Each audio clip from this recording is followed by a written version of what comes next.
ثم لا يجدوا في أنفسهم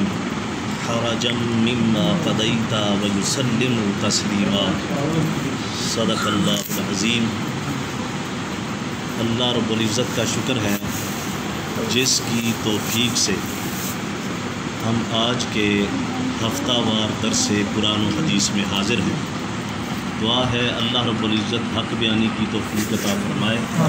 مجھے اور آپ کو سن کر اس پر عمل کرنے کی توفیق عطا فرمائے۔ میرے لیے یہ بات کسی بھی اعزاز سے کم نہیں کہ قبلہ چاچو جان تشریف فرما ہیں اور میں اپنا سبق ان کی بارگاہ میں عرض کرنے لگا۔ آج چونکہ پہلا ہمارا درس قرآن و حدیث کا سلسلہ ہے، اس سلسلے میں تو میں نے یہ چاہا کہ آج کی گفتگو نبی کریم صلی اللہ علیہ وآلہ وسلم کی اطاعت اور آپ کی حدیث پاک کی حجیت کے حوالے سے مختصر انشاءاللہ جو ٹائم میں نے عرض کیا ہے اس کے اندر اس کو ختم کریں۔ یہ جو آیہ کریمہ میں نے آپ کے سامنے تلاوت کی ہے یہ 5واں سپارہ ہے، سورہ النساء ہے اور اس کی آیت نمبر 65 ہے، 65۔ اللہ رب العزت نے ارشاد فرمایا فلا وربک لا یؤمنون حتی یحکموک، پس اے حبیب صلی اللہ علیہ وآلہ وسلم آپ کے رب کی قسم یہ لوگ اس وقت تک مومن ہو ہی نہیں سکتے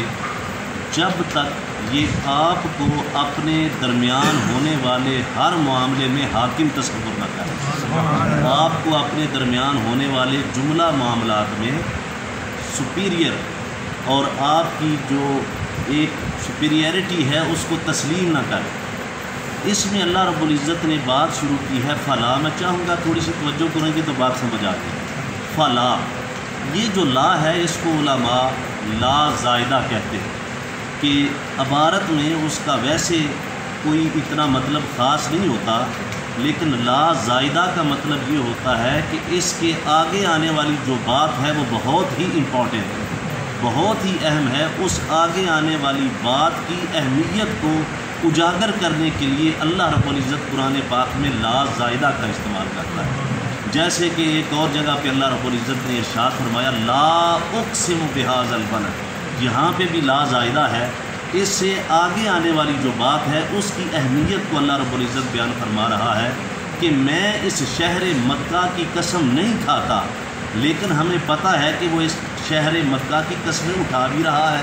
والتین والزیتون وطور سینین وہذا البلد الامین۔ اللہ رب العزت فرماتا ہے کہ مجھے اس امن والے شہر مکہ کی قسم ہے۔ اور اس آیہ کریمہ میں جو لا زائدہ والی ہے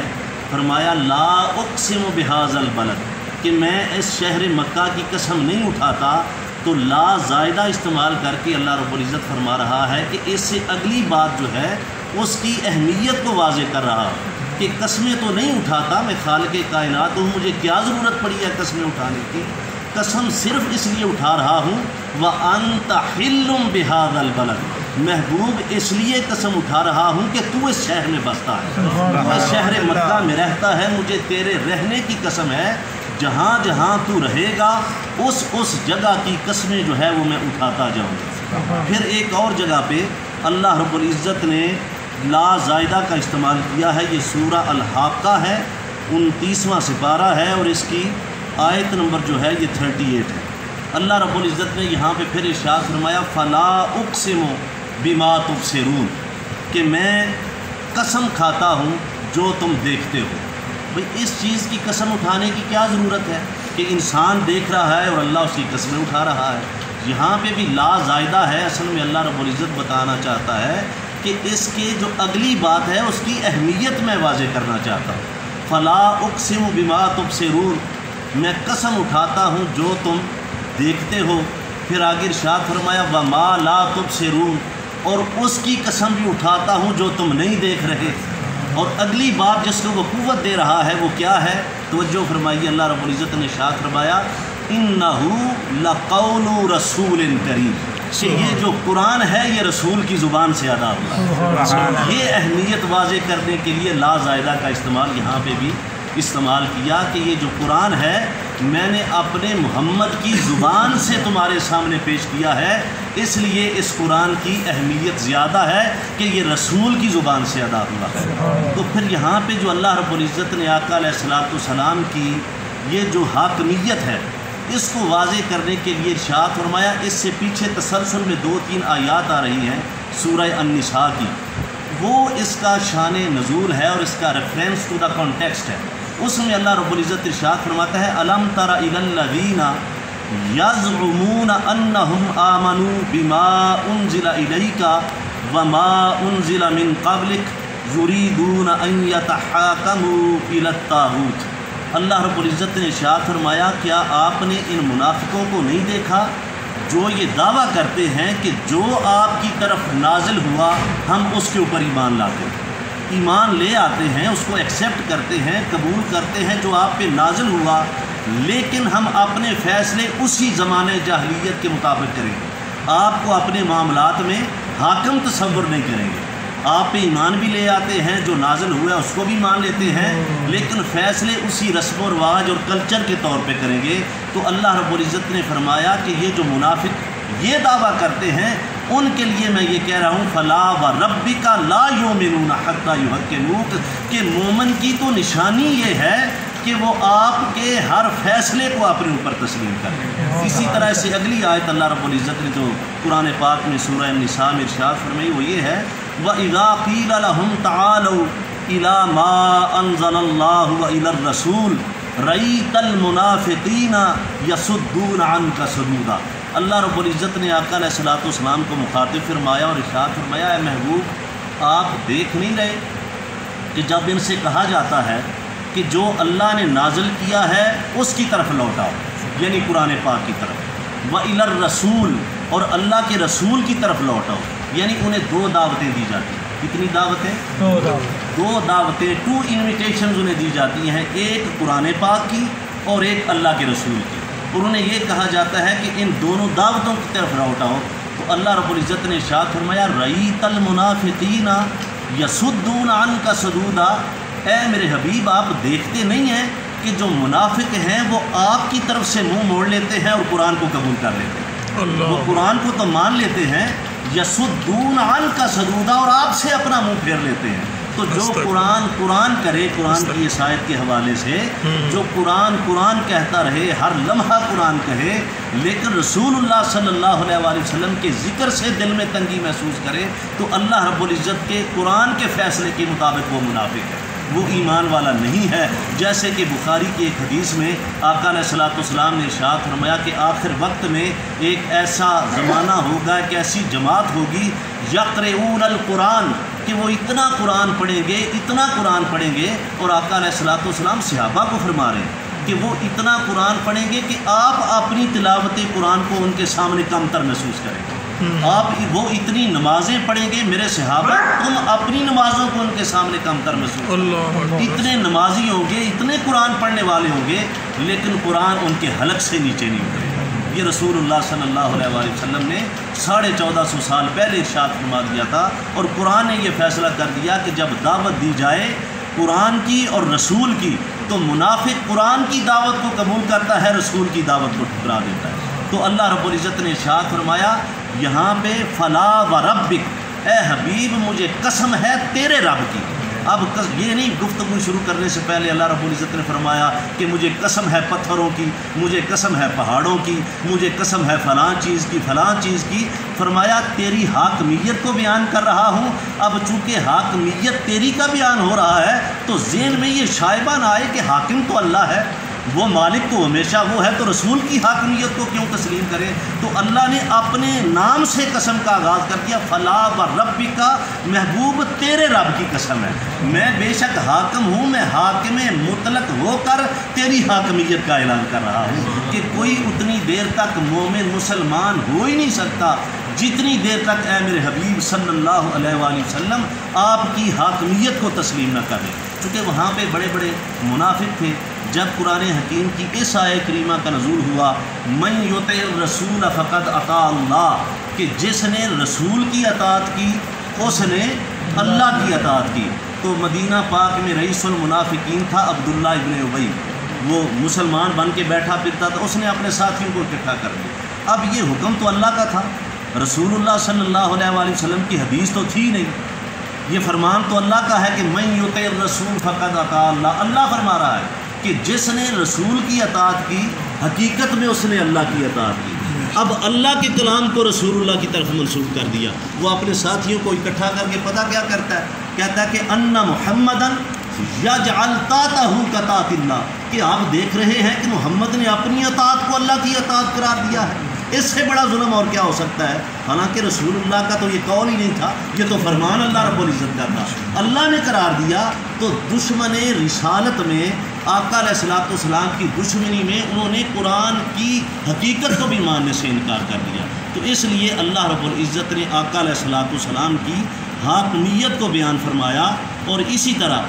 ذہن میں اللہ رب العزت نے جب آقا علیہ الصلوۃ والسلام کو حکم فرمایا کہ آپ کفار مکہ کو دعوت دیں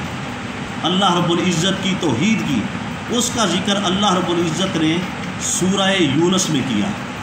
سورہ یونس میں اللہ رب العزت نے اس کا ذکر کچھ یوں فرمایا ہے۔ اللہ رب العزت نے ارشاد فرمایا، یہ سورہ یونس کی آیت نمبر 16، سورہ یونس کی آیت نمبر 16، اس میں اللہ رب العزت نے ارشاد فرمایا فقد لبثت فیکم عمرا من قبلہ۔ آقا علیہ الصلوۃ والسلام نے ارشاد فرمایا جب دعوت دے رہے تھے کافروں کو، تو اللہ رب العزت کے پیارے حبیب صلی اللہ علیہ وآلہ وسلم نے یہ ارشاد فرمایا، دعوت دی تو انہوں نے یہ کہا کہ دعوت تو دے رہے ہو ہمیں اللہ کی، دعوت تو دے رہے ہو توحید کی، اب جتنی بڑی دعوت ہے، جتنا بڑا دعویٰ ہے، اس کے اوپر دلیل بھی اتنی بڑی ہونی چاہیے۔ مثال کے طور پہ آپ کسی کے اوپر یہ کورٹ کے اندر کیس کر دیتے ہیں، اس کے اوپر قتل کا کیس کر دیتے ہیں، اب اس کے اوپر کیپٹل جو ہے وہ پنشمنٹ ہے، ڈیتھ پینلٹی ہے، تو اس کیپٹل پنشمنٹ کو، ڈیتھ پینلٹی کو ثابت کرنے کے لیے ثبوت بھی اتنے بڑے ہونے چاہیے، دلیل بھی اتنی بڑی ہونی چاہیے اس دعوے کے مطابق۔ تو اللہ رب العزت کے پیارے رسول صلی اللہ علیہ وآلہ وسلم نے جب کفار مکہ کے سامنے یہ اعلان فرمایا کہ یہ جو 360 بت تمہارے ہیں یہ جھوٹے ہیں اور اللہ رب العزت سچا ہے، اس کی عبادت کرو، اتنا بڑا دعویٰ تھا تو دلیل بھی اتنی بڑی چاہیے تھی۔ کفار مکہ نے کہا یہ بت ہمارے سامنے ہیں، یہ ہمیں نظر آ رہے ہیں اور ہمارا عقیدہ ہے کہ یہ ہماری حاجات کو پورا کرتے ہیں، اگر آپ کہتے ہیں کہ اللہ ایک ہے اور وہ سب سے بڑا ہے اور عبادت کے لائق وہی ہے، تو اس کے اوپر دلیل کیا ہے؟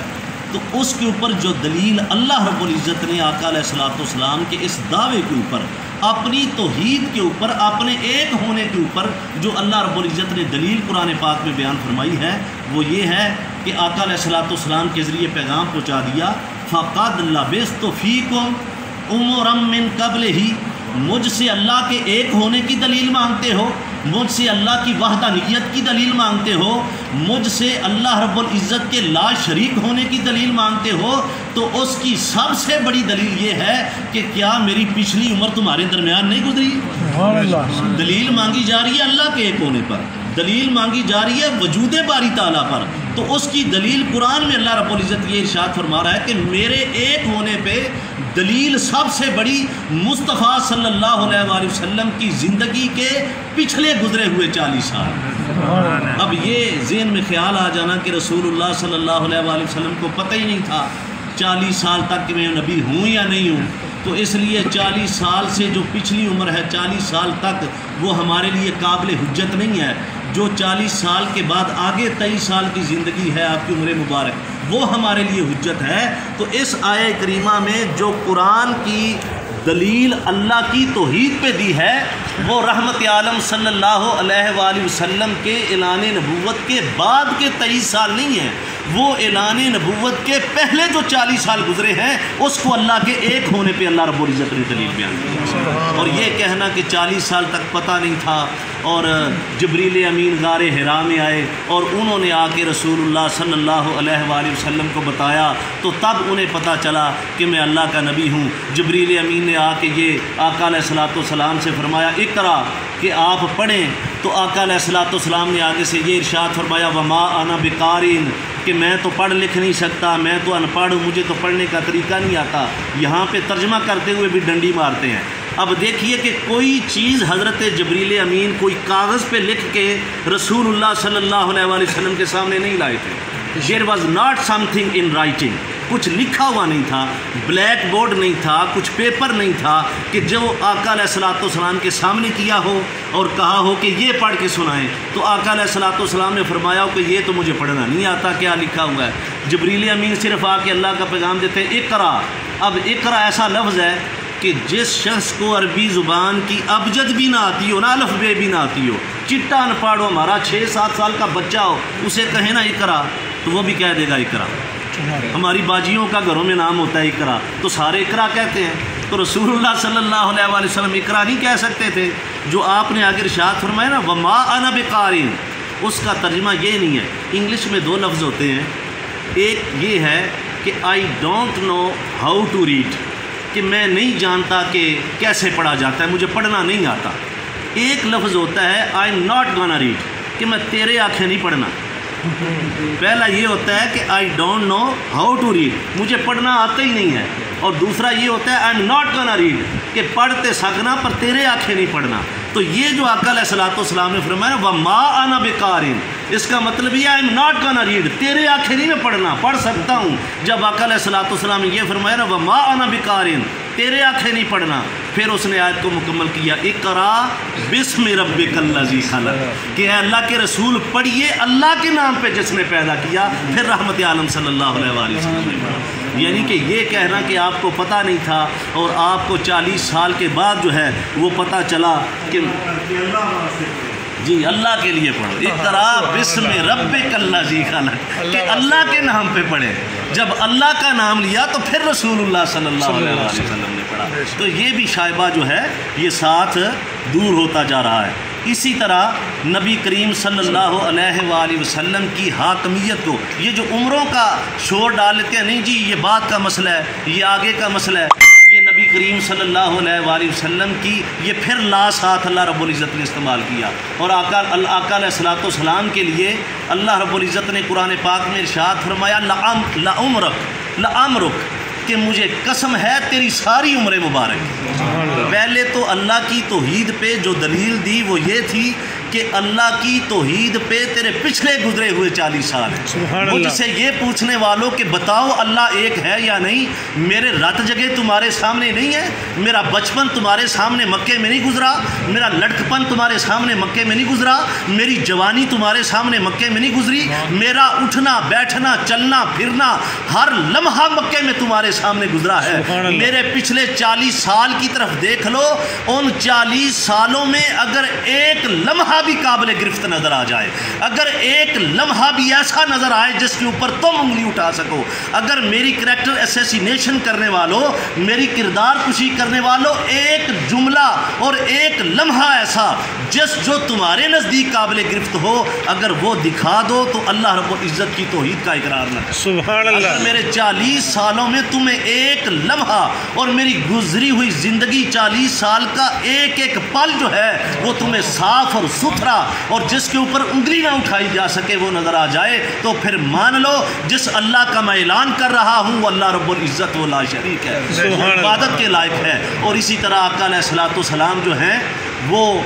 آپ تشریف فرما ہیں چوٹی کے اوپر, فاران کی چوٹی کے اوپر ہیں. یہ آخری انشاءاللہ گفتگو کر کے میں ختم کرتا ہوں حدیث پاک سنا کے. یہ حدیث پاک آپ نے بڑی مرتبہ سنی ہوئی, لیکن میں جو اس کا اینگل آپ کے سامنے پیش کرنے والا ہوں توجہ فرمائیے. آقا علیہ الصلوۃ والسلام پہاڑ کی چوٹی کے اوپر کھڑے ہیں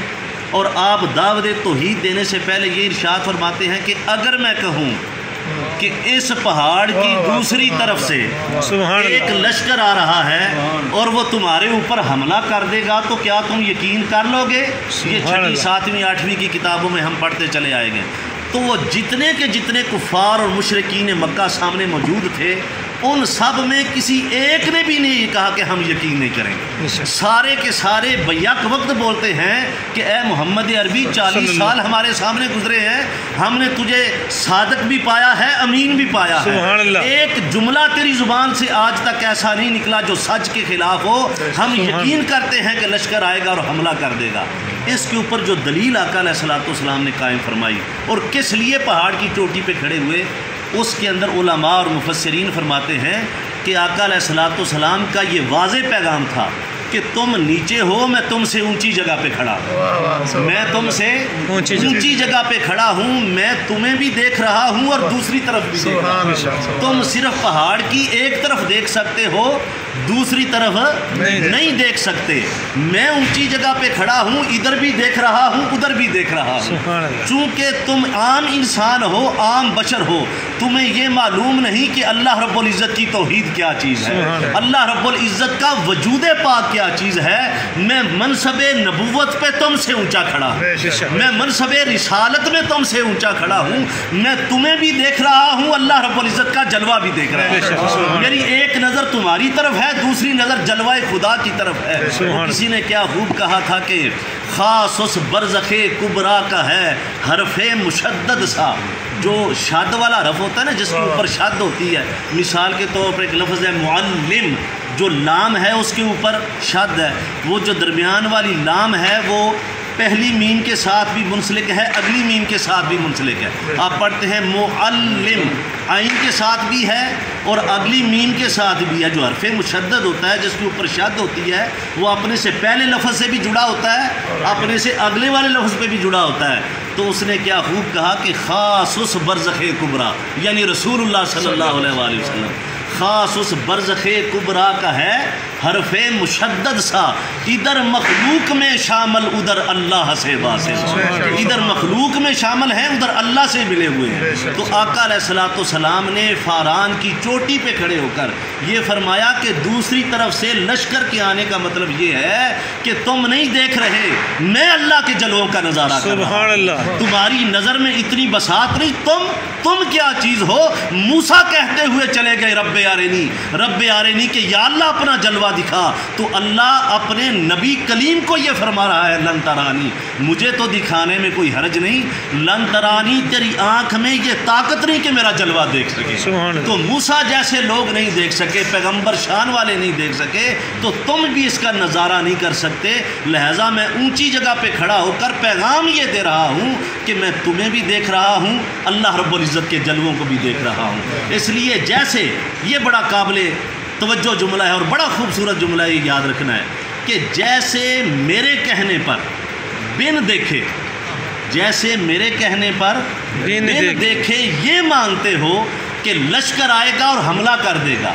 اسی طرح میرے کہنے پر بن دیکھے یہ مان لو کہ وہ اللہ ہے۔ سبحان اللہ۔ اس کی توحید جو ہے وہ اللہ رب العزت لا شریک ہے، وہ خالق کائنات ہے، سارے جہانوں کا پالنے والا ہے۔ جیسے میرے کہنے پہ وہ مانتے ہو، مجھے صادق اور امین مانتے ہو کہ میں ہمیشہ سچا ہوں، اسی طرح میرے کہنے پر اللہ رب العزت کی توحید کے اوپر ایمان لے آؤ۔ اللہ رب العزت نے یہ جو آیہ کریمہ میں نے سورہ النساء کی آپ کے سامنے تلاوت کی، فلا وربک لا یؤمنون حتی یحکموک، کہ تم اتنی دیر تک مومن مسلمان ہو ہی نہیں سکتے جتنی دیر تک اپنے درمیان ہونے والے ہر معاملے میں اللہ کے رسول کو اپنا حاکم تصور نہ کرو۔ یہ اللہ رب العزت ہمیں عمل کی توفیق عطا فرمائے۔ انشاءاللہ اگلے اتوار کو پھر آپ کے سامنے میں دیگر معاملات جو ہے وہ زیر بحث لائیں گے۔ اللہ رب العزت ہمیں عمل کی توفیق